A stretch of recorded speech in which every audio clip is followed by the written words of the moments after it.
Hello again, we're back. Another little clip we've been filming over there in front of this bus stop.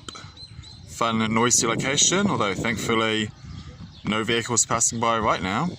And I just thought while I'm having lunch break, I would just make another quick point about what I was saying before about the 6 tracks configuration of the Zaxcom, because you can actually do 8 tracks, 8 channels with the Zaxcom Maxx. So we go up here to, here's a car, yay for the sucky autofocus on my crappy cell phone. Anyway, if we go down to record routing, you see we've got 8 slots here we can put stuff in. So at the moment I'm just sending for my ISOs pre-fader 1, 2, 3 and 5. So I was using a 3 wireless today, so I'm just taking out one of the outputs from the second Lectrosonics SR, and yes, that's going into the 5 and 6 inside. Anyway, so we go down here with the options for, if you look at 8, this is slightly awkward actually trying to do it with my left hand. These are the different options which you can send to it.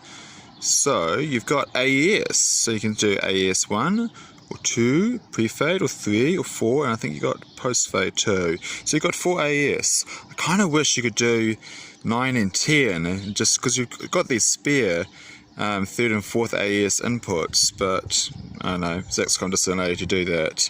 But yeah, if you really were in a pinch, you could actually do 8 channels of audio, but I would have to buy another Lectrosonics SR that's got on the base the output that's digital. So, and I'd also, we use this like digital, sorry, what's it called? The digital input is on the other side, and it looks like it's like this sort of 15-pin connection, so I'd have to make a new wiring cable up for that as well. But yeah, that's just interesting thoughts. And unfortunately Zaxcom has discontinued the Maxx, so they're never going to do another firmware update for it, I bet.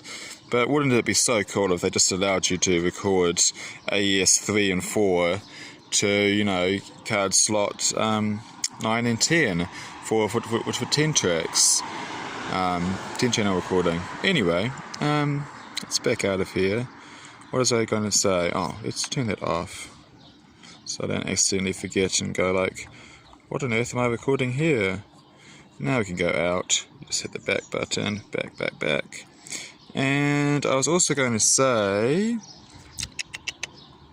oh yeah, so normally, as I was saying before my previous video, it's a little bit tricky to like control 5 and 6, because I've got to tab round to the other, oh no, back, got to hit this star thing here, and that star one allows you to jump through your different pages. And if you hit the star menu to heal, that means I can tap this one, and there we go, and I'm controlling the fader for input 6, and I'm controlling the gain for input 6.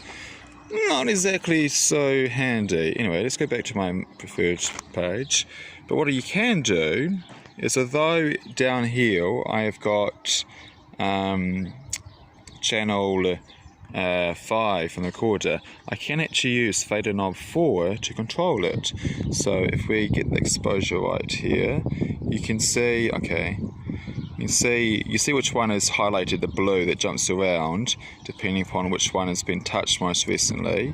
So that's a fader now for 5, and then if I can use my virtual fade over here and change the gain, so now I've got easy control over what the trim is for my one, even though it's going into one of those auxiliary 5 or 6. And yeah, it just, I mean, I could have put in different cables and rewired the bag, but honestly, to get a lighter bag, it was much easier for me to just simply pull out that big thick Lectrosonics URC205D, just pull that out of here, And then I moved my battery that was stuffed inside this small pocket down here. I moved it in and put that back where I used to have the single channel Lectrosonics. The reason for that is if you move weight further closer to your body, there'll be less stress than if it's sort of tilting out. And I'm actually, also I did what I mentioned before, I've put in my little smaller BPU 30. And you know what? I've still got, halfway through the day, 14 volts. Look at that. 14 volts. And if you check the battery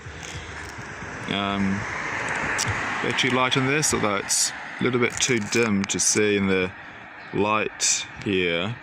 Gee, that looks like I got all the bars.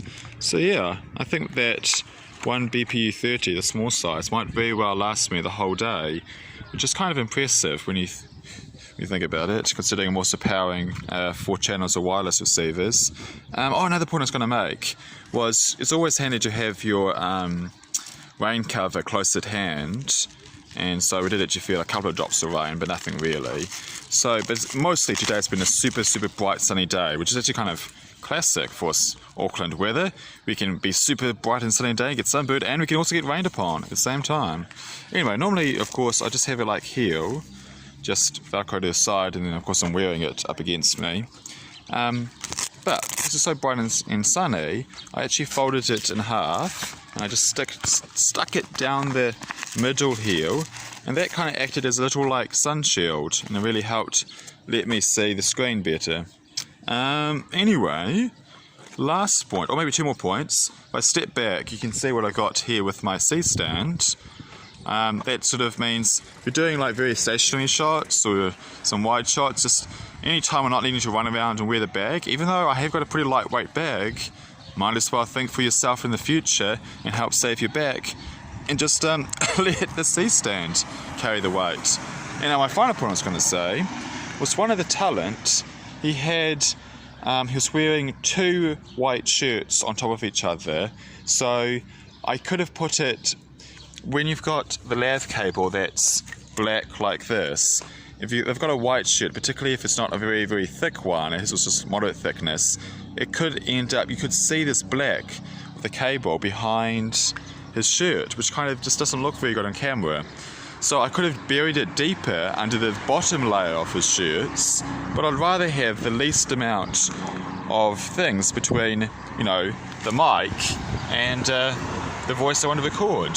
So I don't want it one layer, but that means I swapped out and I put in one of my white coloured ones, and then like you didn't see it at all, even though it was right there.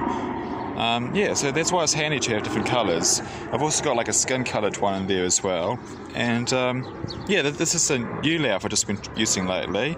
Well, not that new, it's been around for many years, maybe 10 years or so. But yeah, it's new to me.